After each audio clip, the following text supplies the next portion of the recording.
Welcome. Thank you for lending an ear to the Voice of the Times for Thursday, April 21, 2022.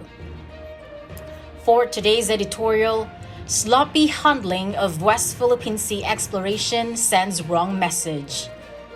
On April 6, the Department of Energy, or DOE, issued a directive to gas firm PXP Energy Corporation to immediately suspend its exploration activities in two areas of the West Philippine Sea, or WPS, northwest of Palawan, pending the issuance of a clearance by the Security, Justice, and Peace Coordinating Cluster, or SJPCC, of the Cabinet. While the extra review of the gas exploration activities is understandable due to the possible implications to political, diplomatic, and national security concerns, the sloppy manner in which the situation has been handled isn't just to the businesses involved, sends the wrong message to potential investors, and might even aggravate the diplomatic and national security issues of the West Philippine Sea. The two areas in question are designated Service Contract 72 and SC 75, and are believed to hold significant reserves of natural gas and oil. PXP Energy and its subsidiary Forum Energy began exploratory work in the areas as far back as 2012, but were forced to suspend work in 2014 and 2015 due to a government-imposed moratorium stemming from the ongoing tensions with China over the West Philippine Sea. The moratorium was lifted in mid-October 2020, and according to PXP and Forum, they immediately set about fulfilling work obligations required by the DOE with respect to the two service contracts. In a statement, PXP Energy said that it first learned of the required clearance by the SJPCC only on April 6 when it was told to stop work by the DOE.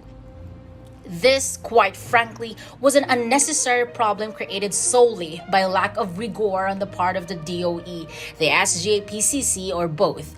Given the importance of the SJPCC's mandate to monitor issues and activities that might have an effect on the long-standing dispute over activities in the West Philippine Sea, it is difficult to imagine that it only developed an interest in the gas exploration activities that have been contracted for a solid decade within the past 2 weeks.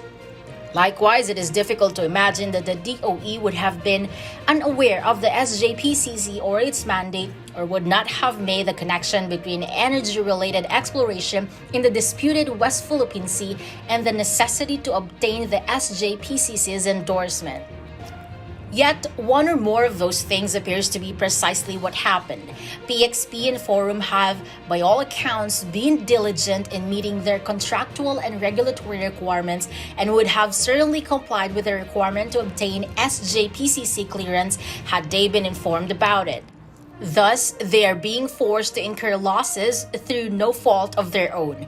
The pointed reminder sent by the companies to the DOE that they expect the DOE to consider all the costs and expenses incurred, including termination costs, to be part of the approved recoverable costs under SC 72 and SC 75 is certainly justified.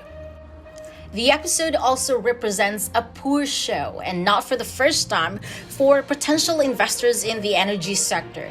Any company that might be interested in resource exploration in the West Philippine Sea would, of course, be aware of the geopolitical situation and the potential risks that poses.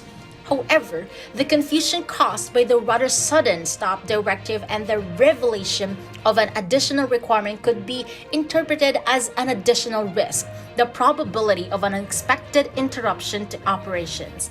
In addition, it sends a negative message that the government is not managing the main risk, the implications of the West Philippine Sea dispute, in a coordinated and effective manner. With so little time left before the election and the subsequent change in administration, there may be little point in trying to reform faulty management and communications within the DOE and between the DOE and Malacanang. The controversy, however, should serve as a learning moment for the next administration so that processes can be improved to prevent the recurrence of similar avoidable problems.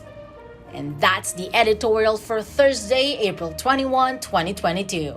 For more news and information, get a copy of the Manila Times on print. Subscribe to its digital edition or log on to www.manilatimes.net. Follow us on Twitter, Facebook, or Instagram. And listen to the Voice of the Times.